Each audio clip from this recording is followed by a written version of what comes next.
एक साधक ने प्रश्न पूछा है। इंग्लिश में इन्होंने पूछा है, मैं इसको पहले आपको बता दूं। कहते हैं कि नमस्ते teacher, I am not this body. Body doesn't even know what is happening. It is the mind which is governing the body. A thought arises to have tea, body gets up and prepares it. While having tea, we are reading newspaper. Our mind is neither completely in the newspaper nor in the tea. That means I am not even that wandering mind.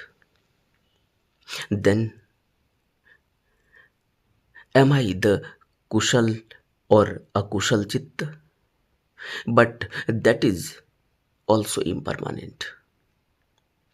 So, if I am not my job, my position, my life, my material status, my citizenship, a father, a son, or a brother, even the division of men and women have, has been given by human. So, who am I? The sanskar which are happening even moment,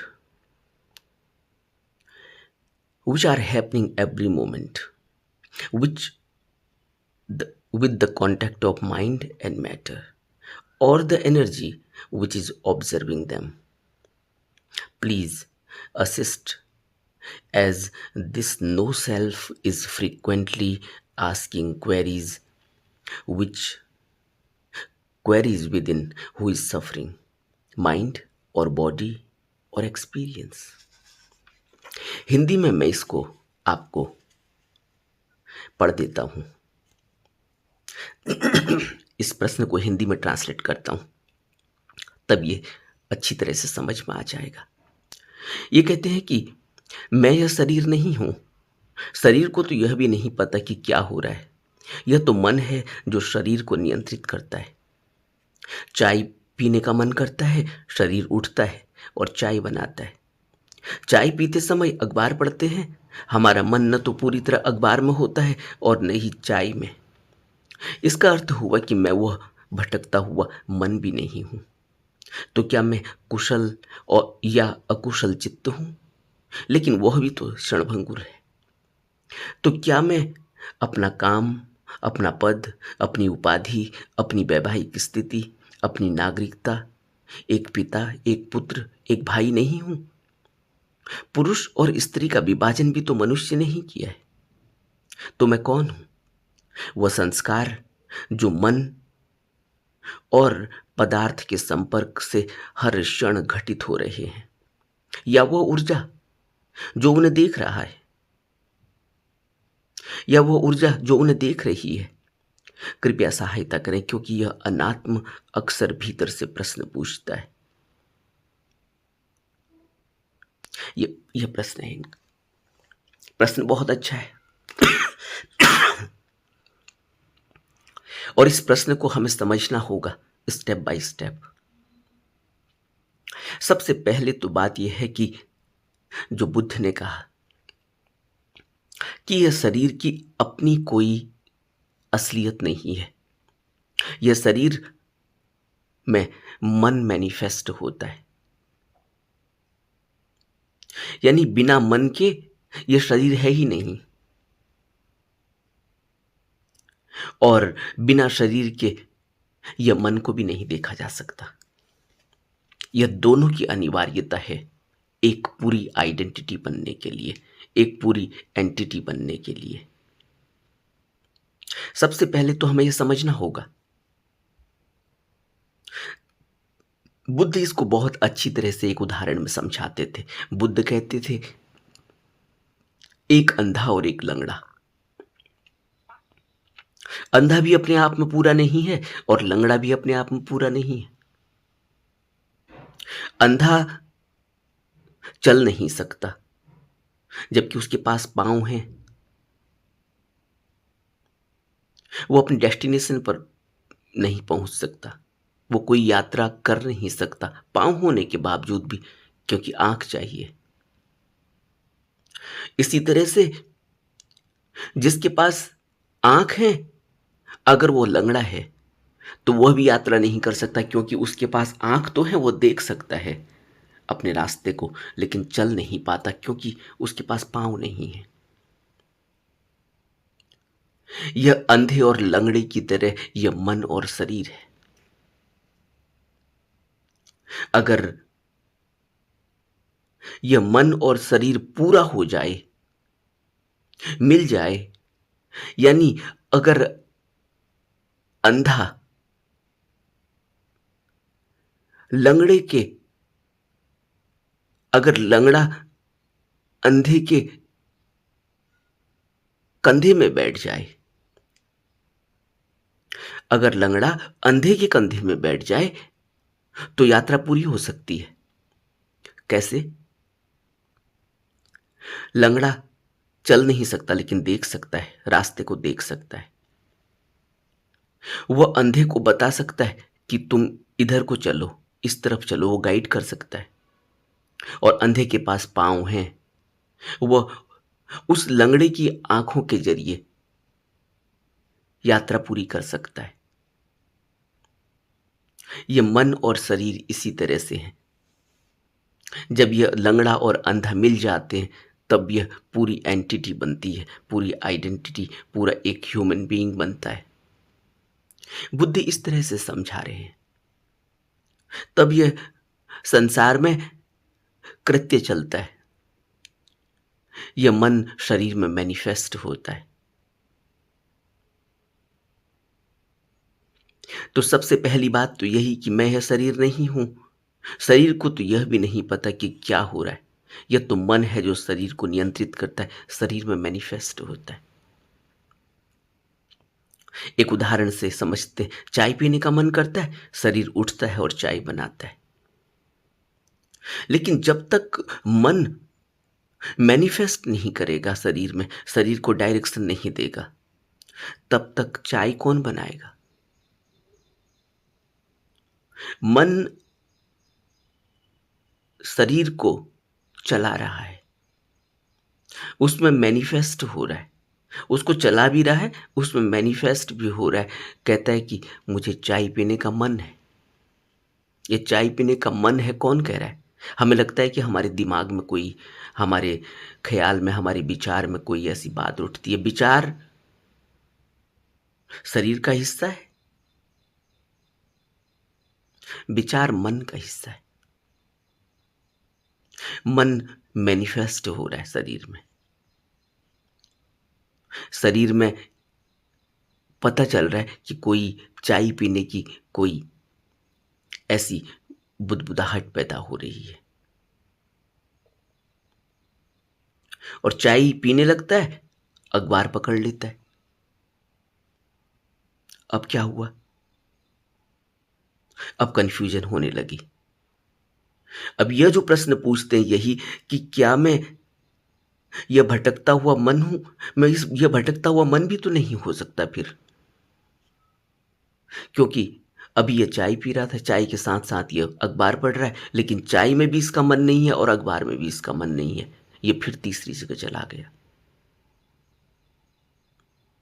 इसको संतों ने कहा कि यह जो मन है, यह शरीर से शरीर से वो जो बुद्ध कहते हैं सडाइतन, उसमें 5 इंद्रियां और छठा मन है।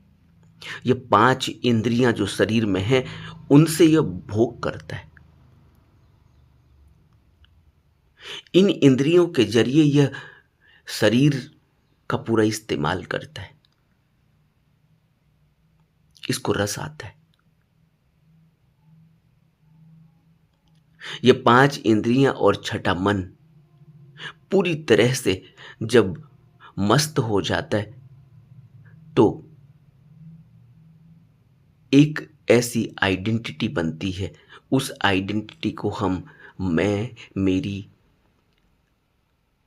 मेरा आत्मभाव, मेरा अहंकार, उसको कुछ भी नाम दे सकते हैं। ये शरीर और मन मिलकर ये काम करता है। आपने किसी बच्चे को देखा, इस उदाहरण से समझते हैं। एक छोटा सा बच्चा जिसका मन अभी पूरा एक्टिव नहीं है, जिसके शरीर में अभी इंद्रियां एक्टिव नहीं है, वहां कौन है?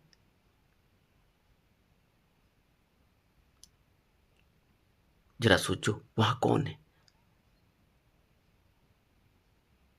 वहां मन भी एक्टिव नहीं है, क्योंकि शरीर से काम नहीं ले पा रहा है। शरीर के अंदर मन को मैनिफेस्ट होने का अभी पूरा सिस्टम तैयार नहीं है। अभी इंद्रियां काम नहीं कर रही। आंख देख तो रही है, लेकिन मन में वो कुछ बनता नहीं, चित्र नहीं बन रहा है।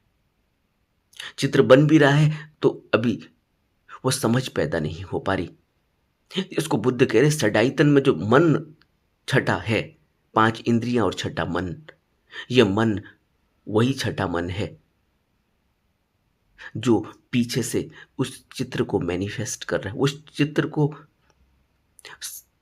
चित्र की समझ रखता है। लेकिन अभी यह मन इस बच्चे के अंदर एक्टिव नहीं है, अभी पूरी तरह से तैयार नहीं है। इसमें वक्त लगता है। इसीलिए एक छोटा सा बच्चा देखता तो है फूल को, लेकिन अभी समझ नहीं पा रहा है कि गुलाब का है, किसका है। खुशबू भी आ रही है, लेकिन समझ नहीं पा रहा है कि कौन से गुलाब की खुशबू है ये खुशबू तो है, लेकिन समझ नहीं पा रहा गुलाब गुलाब की खुशबू। कुछ बात समझ में नहीं आ रही, लेकिन पता चल रहा है कुछ खुशबू तो है, कुछ अलग महसूस हुआ है। देख भी रहा है कोई चमकीला सा, कोई अलग, कोई एक कलरफुल कोई पदार्थ है, कोई फूल है। अब फूल का भी उसको पता नहीं, कुछ है जहां वो रुक रहा है, लेकिन अभी वो मन में पूरा मैनिफेस्ट नहीं हो पा रहा है। तो यहां जो इन्होंने प्रश्न के अंत में पूछा है कि तो मैं कौन हूं, वह संस्कार जो मन और पदार्थ के संपर्क से हर क्षण घटित हो रहा है, या वो ऊर्जा जो उन्हें देख रही है? यह निष्कर्ष यहां पर इसका पता चलता है, क्या मैं वो मन और पदार्थ के संपर्क हूं, संपर्क वाला संस्कार हूं जो संपर्क की वजह से घटित हो रहा है, या मैं वो ऊर्जा हूं जो उन्हें देख रही है, महसूस कर रही है? वही ऊर्जा है हम। बच्चा देख रहा है फूल, एक संस्कार पैदा हो रहा है, मन और पदार्थ का संपर्क हो रहा है। मन और पदार्थ, सामने फूल है, मन उसको शरीर के माध्यम से देख रहा है, लेकिन क्योंकि मन अभी पूरी तरह से उसमें वो संस्कार पूरे नहीं लगे हुए। संस्कार तो हैं, इतना तो पता चल रहा है कुछ है।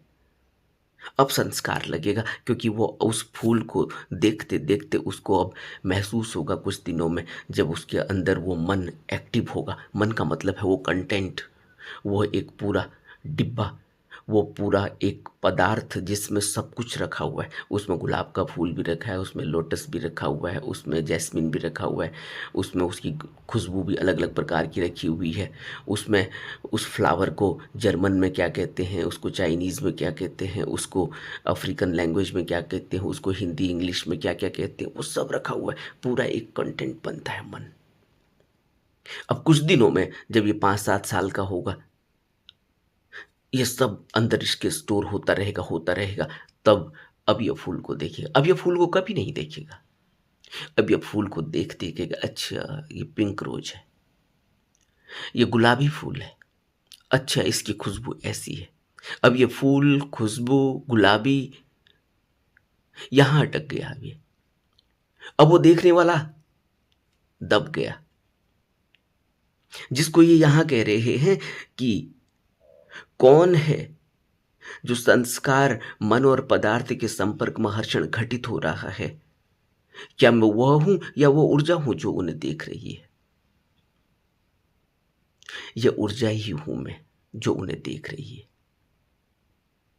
लेकिन यह ऊर्जा जैसे ही मन एक्टिव हुआ, 2 ढाई साल, 1 साल, 1.5 साल में जैसे जैसे मन एक्टिव होने लगा, वैसे वैसे यह ऊर्जा दबती चली गई। और एक दिन आज हम जहां खड़े हैं, हम ऐसी स्थिति में हैं कि हम मन और शरीर के अलावा अपने को कुछ मानते ही नहीं। तो क्या हम खाली मन हैं? अगर हम मन हैं तो फिर मैं अलग हूं और मेरे बगल में दूसरा अलग है। यानी अगर दुनिया में 7 अरब हैं तो सब अलग हैं, इसीलिए तो अलग हैं क्योंकि मन। लेकिन हकीकत क्या है? हकीकत यह है कि मैं वो खेत हूं जिसमें फसल लहलहा रही है। ये 7 अरब फसलें, ये 7 अरब गेहूं के की बालें या चावल की बालें या मक्का, ये 7 अरब मक्के एक ही खेत में लगे हुए। वो जो बेस है, वो जो खेत है जहां से यह बीज अंकुरित हुआ, जिसमें से जहां यह जड़ नीचे गई हुई है, वो जो बेस है, मैं वो खेत हूं। लेकिन जब फसल को तुम ऊपर से देखते हो तो तुम्हें खेत थोड़ी दिखाई देता है, तुम्हें तो फसल दिखाई देती है। तुम पूरा का पूरा दूर तक एक कैनवस देखते हो, सब हरा हरा है, उसमें कहीं खेत कहीं मिट्टी दिखाई नहीं देती। दूसरे उदाहरण से समझते हैं, समुद्र। समुद्र में लहरें उठी हैं, एक लहर दूसरे का पीछा कर रही है ऐसा मालूम पड़ता है, और सब लहरों की अपनी अपनी आइडेंटिटी है, सब अलग अलग हैं, एक दूसरे का पीछा कर रही है। जो आगे आगे चल रही है वो कूड़ा करकट, बड़े बड़े पत्थरों को, बड़े बड़े बोतलों को, बड़े बड़े जहाजों को खींचती हुई ले जाती है आगे को। जो पीछे आ रही है वो और ताकत लगा रही है। हमें लगता है कि हर लहर अलग है। क्या समुद्र की हर लहर अलग है? हर लहर हमें अलग दिखाई दे रही है। क्या समुद्र के लहरों का वो पानी समुद्र से अलग है? क्या समुद्र की वो लहरें अलग हैं समुद्र से? उसी समुद्र के बेस में नीचे बिल्कुल ही तरंग रहित समुद्र है, जिसमें कोई तरंग नहीं। इतनी शांति, इतनी शून्यता, इतनी स्थिरता। जो लोग गोताखोर हैं, जो नीचे जाकर देखते हैं, वो कहते हैं कि समुद्र में इतनी शांति है। और जब आप समुद्र के ऊपर होते, लहरों को देख रहे होते, वो गड़गड़ाहट, वह भयानक डरा देने वाली आवाजें, वो भयानक डरा देने वाली लहरें जो 8-8, 10-10, 20-20 फीट ऊपर उठ रही हैं, कहीं पता चलता है कि समुद्र इतना शांत होगा नीचे? लेकिन अब यह सब हम जानते हैं, यह हम सब जानते हैं, अच्छी कल्पनाएं कर लेते हैं, अच्छी तरह से समझ लेते हैं, थ्योरेटिकली हम सब जानते हैं। लेकिन हकीकत, आप सोचो, एक और उदाहरण से समझते हैं। दूध को देखते हैं, कभी अंदाजा ही नहीं लगता कि इस दूध में जो घी दिख अलग से दिखाई देता है। ये घी तो इस दूध से बनता है, इसका तो कभी कल्पना भी नहीं की जा सकती। अगर दूध को दिखाया जाए और कहा जाए ये वही है जो घी तुम देख रहे हो, तो बड़ा गुस्सा आ जाएगा कि हमें बेवकूफ समझा है क्या। ये दूध सफेद दिखाई दे रहा है, पानी सा दिखाई दे रहा है, घी में इतनी चिकनाहट है, घी का रंग अलग है, कलर अलग है, उसका टेक्सचर अलग है। और ये आदमी कह रहा है कि दूध, ये दूध नहीं घी है। लेकिन अगर वो टेक्निक बता दे और हम पहली बार दूध में घी को देख पाए, तो हम आश्चर्य से भर जाएंगे। लेकिन क्योंकि अब हमने मान लिया है कि दूध से ही घी बनता है, हमने माना हुआ है, कभी हमने दूध से घी बनाया नहीं। कितने लोग हैं जिन्होंने दूध से घी बनाया होगा, लेकिन सब जानते हैं कि दूध से घी बनता है। और किसी को पूछो कैसे बनता है, वो तुम्हें पूरी अच्छी तरह से समझा भी देगा कि ऐसे दूध होता है, दूध ऐसे निकलता है, फिर उसको ऐसे कर देते हैं, दही जमा देते हैं, फिर उसमें ये कर देते हैं, वो कर देते हैं, इस तरह से घी अलग से निकल आता है। वो पूरा प्रोसेस बता देगा, हालांकि उसने कभी दूध से घी निकाला नहीं होगा। हम इसी तरह के लोग हैं, इसलिए हम बुद्ध की पूरी शिक्षा को, संतों की पूरी शिक्षा को अच्छी तरह से समझते हैं। हमें ऐसा लगता है ये मन कह रहा है कि हम समझते हैं कि हम जानते नहीं कि दूध से घी कैसे निकलता है, हम जानते नहीं कि दूध में ही घी होता है। हमको बेवकूफ़ समझा है क्या? हम प्रोफेसर हैं, साइंटिस्ट हैं, इतनी बड़ी बड़ी डिग्रियां ली हैं हमने, साइंस को हम अच्छी तरह से जानते, एक एक सेल को हमने इतना अच्छे तरह से, इतने गहरे में उसका अध्ययन किया है। लेकिन हकीकत क्या है हमारी, हम कभी उस ऊर्जा तक पहुंच ही नहीं पाए। अब जब से माइंड एक्टिव हुआ है, और जब माइंड एक्टिव नहीं था तब भी हम उस ऊर्जा को बिल्कुल ही उससे अनभिज्ञ थे, क्योंकि ऊर्जा तब हमें पता तो थी, पूरी में सब महसूस कर रही है वो ऊर्जा। खुशबू भी उसको आ रही है, फूल भी देख रही है, कलर भी देख रही है, पत्ते भी देख रही है, सब देख रही है। लेकिन कोई पता नहीं कि पत्ता क्या होता है, फूल क्या होता है, खुशबू क्या होती है। लेकिन महसूस सब हो रहा है। पत्ता हरा भी दिखाई दे रहा है, फूल लाल भी दिखाई दे रहा है, पिंक भी दिखाई दे रहा है, अलग अलग कलर का भी दिखाई दे रहा है, और खुशबू भी दिखाई दे रही है। एक छोटे से बच्चे को जो अभी 3 4 6 महीने का है, सब देख रहा है, वो दादा की गोदी में बैठकर, कंधे में बैठकर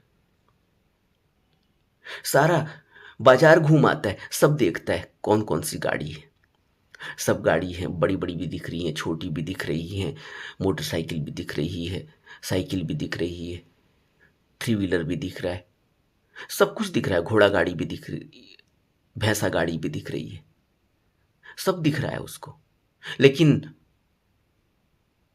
वो ऊर्जा सब देख रही है, लेकिन वहां माइंड इतना एक्टिव नहीं है। तो माइंड नहीं कहता कि अच्छा भैंसा है, अच्छा मोटा है, पतला है, अच्छा भैंसा ऐसा होता है, इसके सींग ऐसे हैं, लेकिन दूसरे भैंसे के सींग ऐसे नहीं है, ये भैंसा अलग है, ये भैंसा अलग है। घोड़ा है, नहीं नहीं घोड़ा नहीं, ये घोड़ा है, ये खच्चर है, ये कुछ और है, गधा है। ये माइंड है, और हम अपना पूरा जीवन इसी माइंड में उलझे हुए हैं, और इस माइंड से हम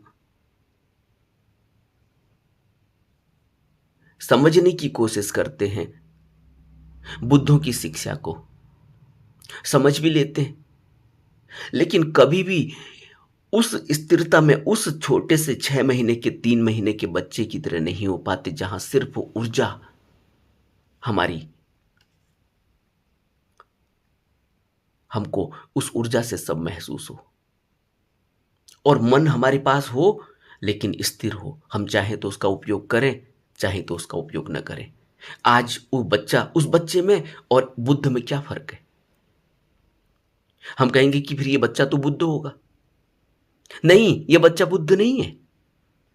इस बच्चे के अंदर वो मन एक्टिव नहीं है जिससे यह समझ सके कि यह फूल गुलाब का है, यह फूल कमल का है, यह पिंक कलर है, यह रेड कलर है, ये कुछ और कलर है, ये पत्ता है, ये माली है जिसने ये फूल लगाया। ये फूल जब लगता है तो इसमें इसके बीज को इस तरह से दबाना पड़ता है, फिर उसमें खाद और पानी डालना पड़ता है, उसको सूरज की रोशनी में रखना होता है।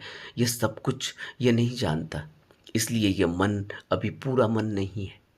लेकिन बुद्ध का पूरा मन है, लेकिन उसके बाद भी पूरा स्थिर। बुद्ध चाहें तो उसका इस्तेमाल करते हैं, बुद्ध न चाहें तो उसका इस्तेमाल नहीं करते। यह फर्क है बुद्ध में और इस छोटे से बच्चे में। बुद्ध उस सब जानते हैं उस फूल के बारे में, लेकिन उनका मन उनके नियंत्रण में है। वो चाहें तो उस फूल की पूरी हिस्ट्री को खोजें, और वो न चाहें तो उसको फूल को वैसे ही देखें जैसे एक 2 महीने का बच्चा देख रहा है। और बुद्ध हमसे भी यही कहते हैं, तुम अपने मन को ऐसा स्थिर करो, इसको कंट्रोल में करो, इसको नियंत्रित करो, तो तुम क्या कर पाओगे। अब तुम 2 भागों में होगे। एक ऊर्जा, कॉन्शियसनेस, सुपर कॉन्शियसनेस, वह शुद्ध, उसको बुद्ध चित्त कह लो, उसको प्रज्ञा कह लो, उसको आत्मा कह लो, जो कुछ कह लो, लेकिन वहां कोई मन नहीं है, इस बात का ध्यान रखना। वहां वो ऊर्जा है, वह आत्मा, जिसको बुद्ध कह रहे हैं कि तुम आत्मा कहते हो, मैं आत्मा हूं, तुम ये भूल जाओ, तुम्हें पता ही नहीं है आत्मा। तुम ये कहो कि मैं मन हूं, मैं आत्मा हूं, कहना गलत है। और जब बुद्ध ने कहा कि मैं आत्मा हूं, तुम जो कह रहे हो तुम्हें पता नहीं, आत्मा आत्मा नहीं होती, तो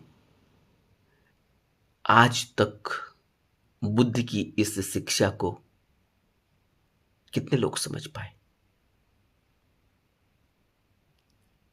यह बात पूरे संसार में फैल गई कि बुद्ध ने आत्मा को नकार दिया, कि आत्मा है ही नहीं। अरे इस मन की वजह से, जब तक तुम इस मन में हो तब तक तुम इस आत्मा को देखोगे। तुम कह तो रहे हो कि मैं जानता हूं दूध में घी है, तुम ये मन से कह रहे हो। तुमने किताबें पढ़ ली हैं, तुमने दूध से घी बनाने का पूरा प्रोसेस पढ़ रखा है, अपने मन में उसको तुमने घोट रखा है, लेकिन तुमने कभी यह अनुभव नहीं किया कि दूध से घी कैसे निकलता है। तुमने कभी उसका प्रैक्टिकल नहीं किया, इसीलिए तुम खाली कह देते हो कि दूध में घी है, मैं जानता हूं। इसी तरह से तुम ये कह देते हो मैं आत्मा हूं, लेकिन क्या तुम जानते हो तुम आत्मा हो। अब एक छोटा सा वही 2 महीने का बच्चा कहे मैं आत्मा हूं, लेकिन बेचारा उसको वो कह ही नहीं पाता मैं आत्मा हूं। उसको पता ही नहीं है कि आत्मा क्या, मन क्या, ऊर्जा क्या, फूल क्या, लाल फूल क्या, पीला फूल क्या, गुलाब क्या, कमल क्या, खुशबू कौन सी।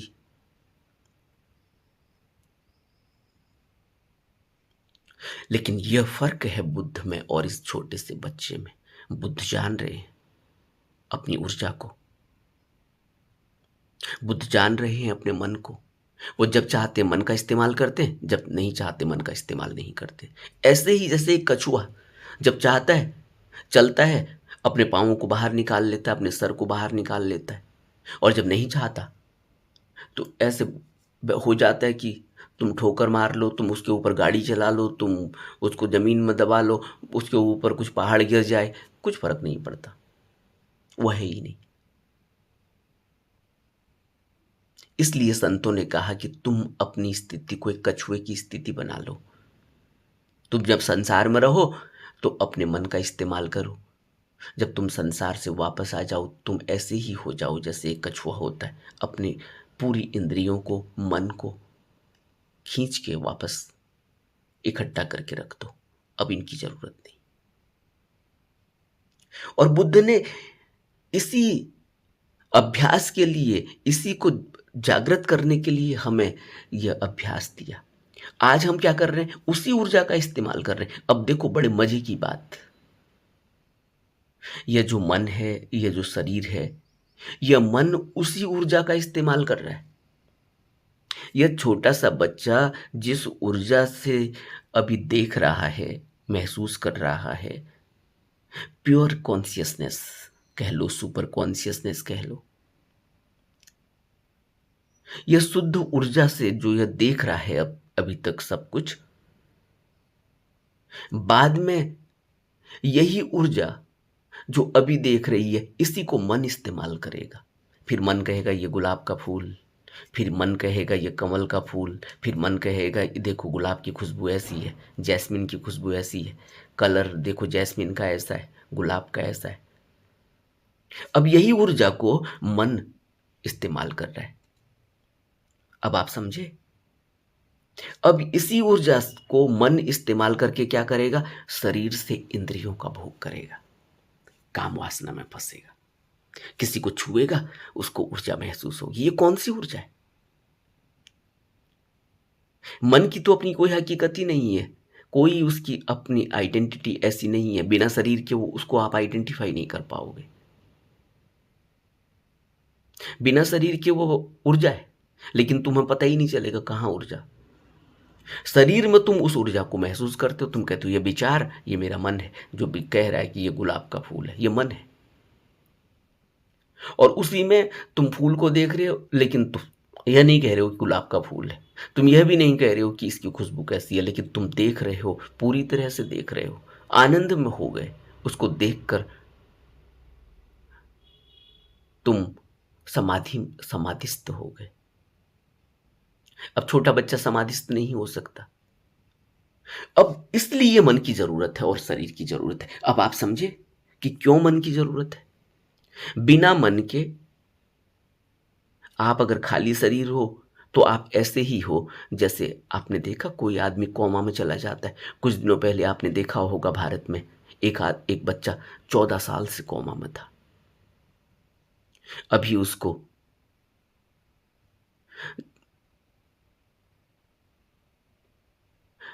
हमारे सुप्रीम कोर्ट ने यह आदेश दिया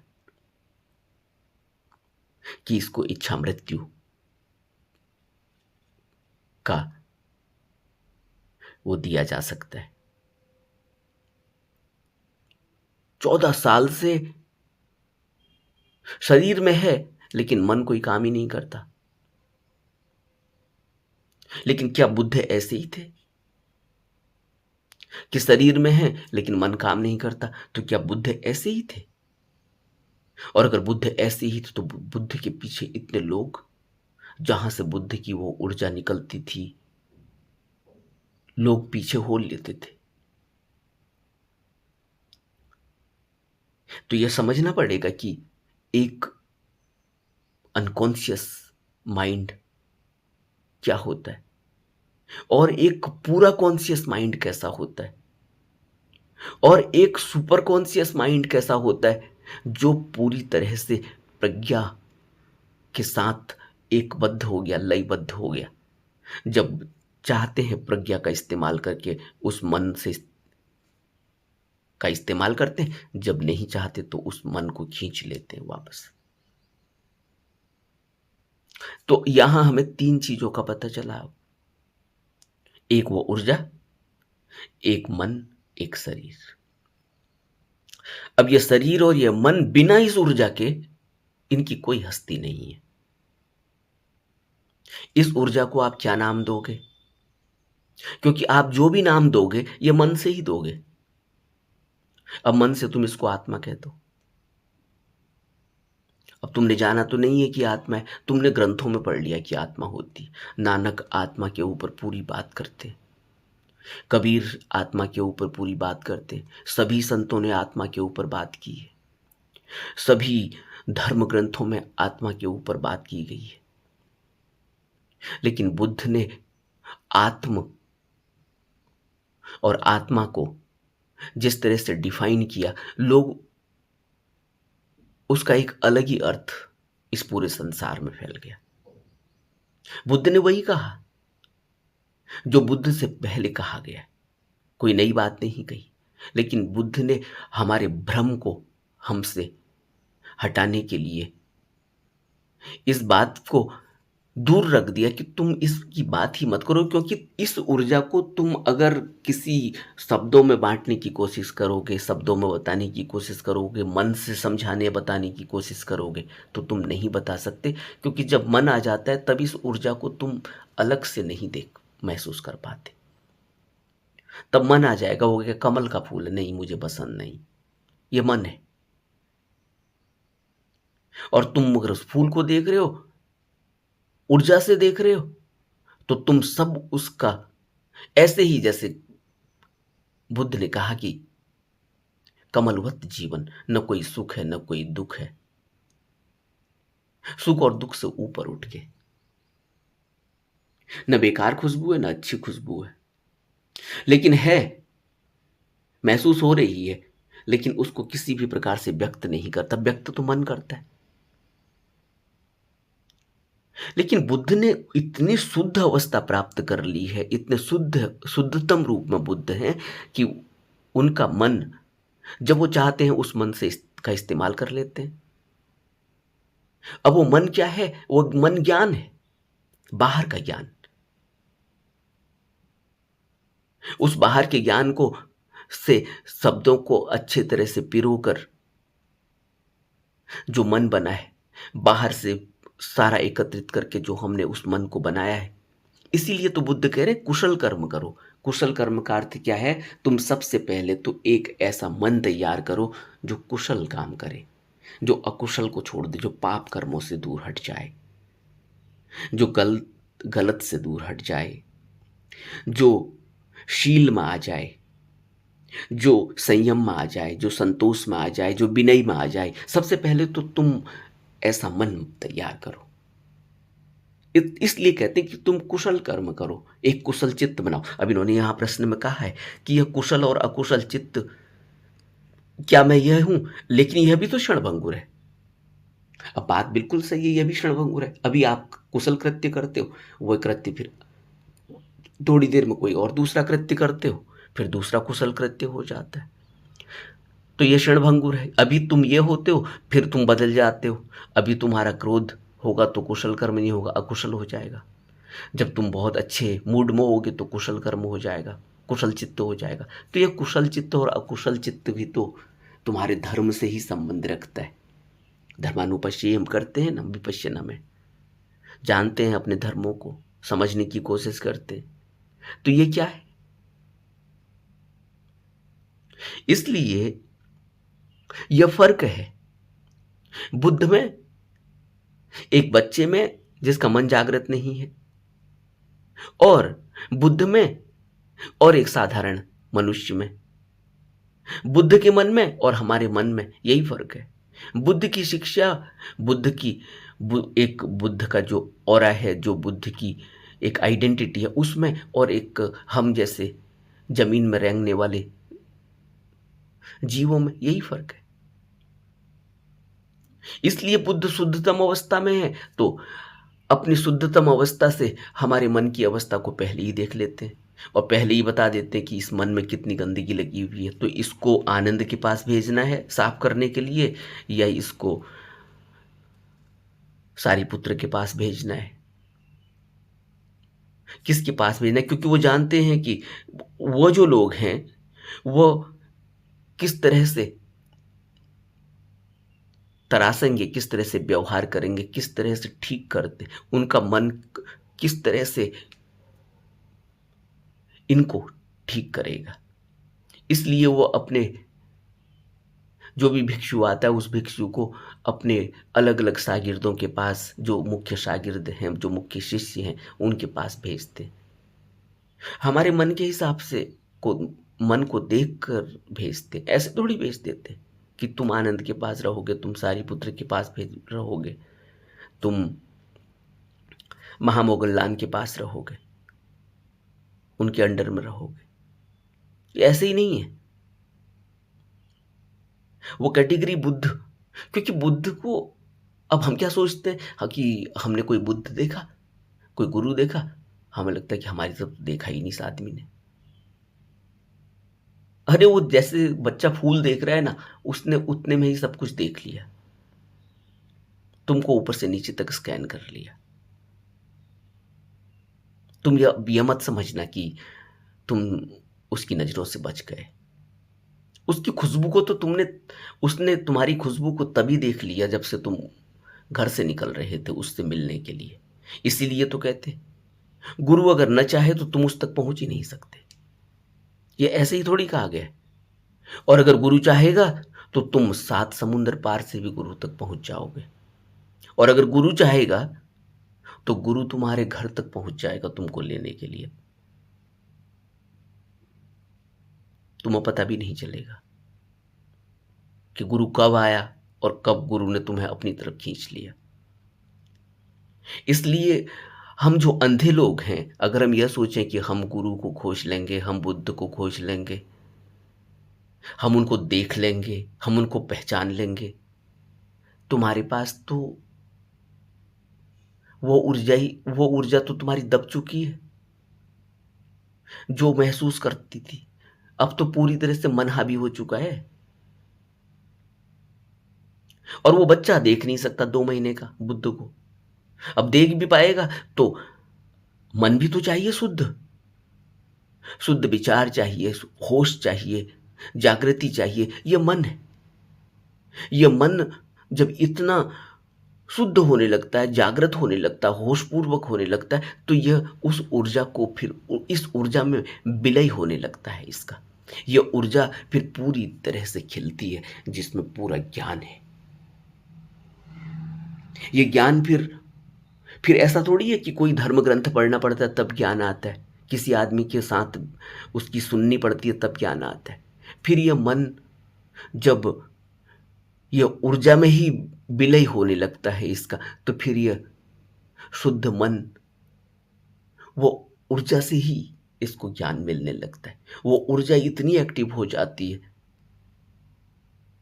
कि यह फिर शुद्ध शुद्ध हो जाता है, फिर कुशल कुशल हो जाता है। इसलिए बुद्ध कह रहे तुम सबसे पहले तो कुशल चित्त, कुशल कर्म करो, क्योंकि कुशल करोगे तो यह ऊर्जा उसमें बहने लगेगी। इसमें कोई हिंड्रेंसेस नहीं होगी, कोई अवरोध नहीं होगा, और एक दिन तुम बुद्ध की तरह हो जाओगे। तुम्हारा मन इतना शुद्ध होगा। अब बुद्ध के अंदर थोड़ी कोई ऐसा विचार आता है कि अच्छा ये साधु आज मेरे को इसने नमस्कार नहीं किया है और ये आके चुपचाप बैठ गया, अच्छा ये साधु आज मेरी तरफ देख नहीं रहा है, अच्छा आज ये साधु कुछ ज्यादा ही इसका मूड खराब है, आज ये पसंद नहीं है, ये साधु आज अच्छा नहीं दिखाई दे रहा है, आज ये साधु अच्छा दिखाई दे रहा है, ये साधु ज्यादा अच्छा है, वो साधु कम अच्छा है। बुद्ध के पास इस तरह का कुछ नहीं होता। इसलिए बुद्ध करुणावान कहे जाते हैं। इसलिए बुद्ध का प्यार, बुद्ध का प्रेम वह प्रेम होता है जो धम्म से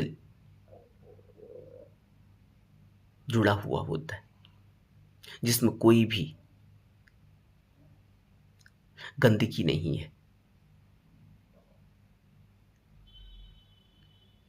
इसलिए बुद्ध की दृष्टि जहां भी पड़ती है उस तरफ वह ऊर्जा बहने लगती है और वह ऊर्जा खींचने लगती है प्राणियों को अपनी तरफ, बुद्ध की तरफ। इसलिए बुद्ध की जरूरत है, इसलिए गुरु की जरूरत है। इसीलिए तो कहा बुद्धम शरणम गच्छामि। उस ऊर्जा से ही तुम पवित्र होने लगोगे, शुद्ध होने लगोगे। इसीलिए तो बुद्ध ने कहा आर्य जन के दर्शन करने चाहिए।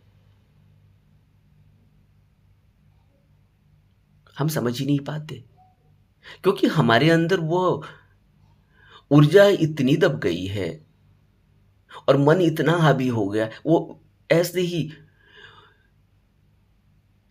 व्यर्थ की बातों में लगा रहता है। बुद्ध ने आत्मा नकार दी, बुद्ध ने ये कह दिया, तो नानक ने ये कह दिया, तो पंडित ये कह रहे हैं, तो हिंदू ये कह रहे हैं, मुसलमान ये कह रहे हैं। वो इन बातों में उलझा रहता है। ये सब मन है, ये सब मन है। और इसलिए बुद्ध कह रहे हैं कि यह मनुष्य जन्म बहुत ही सौभाग्य से मिलता है और बहुत अनमोल है। हीरे से भी की भी कीमत कुछ नहीं है इसके सामने। इसीलिए कह रहे हैं क्योंकि यह तुम इतने शुद्ध बन सकते हो, तुम बुद्ध बन सकते हो। वो बोधि चित्त है नीचे तुम्हारे। इस बोधि चित्त से ही प्रज्ञा खिलती है। इस बोधि चित्त से ही फिर वह संकल्प मिलता है, संकल्प पैदा होता है। यह बोधि चित्त ही इतनी ताकत देती है कि हम ध्यान में बैठते हैं। यह बोधि चित्त ही हमें हमारे मन को शुद्ध करता है। वो पूरी अशुद्धि हटने लगती है, छंटने लगती है, धुलने लगती है। इस बोधि चित्त को तुम ऊर्जा कह लो। ये सब नाम है। और खाली ऊर्जा कहो ज्यादा अच्छा है, क्योंकि तुम आत्मा कहोगे फिर एक और बहस शुरू हो जाएगी। तुम इसको शुद्ध चित्त कहोगे फिर एक और बहस शुरू हो जाएगी। तुम कुछ मत कहो, तुम कहो ये एनर्जी है, बात खत्म हो गई।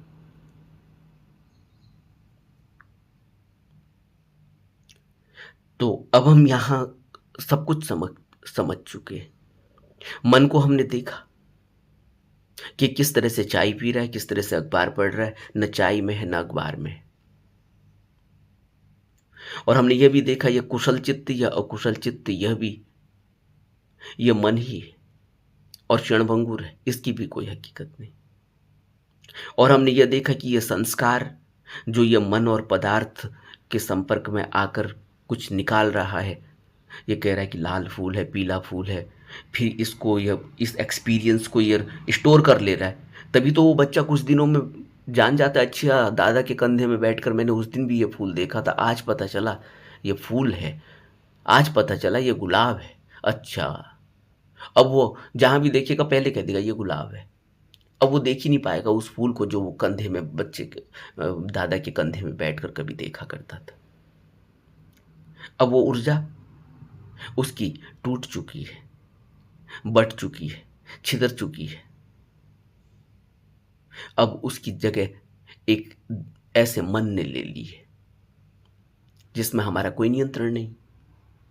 इसलिए बुद्ध कह रहे हैं तुम सबसे पहले तो मन पर नियंत्रण करो। और मन पर नियंत्रण कैसे करोगे?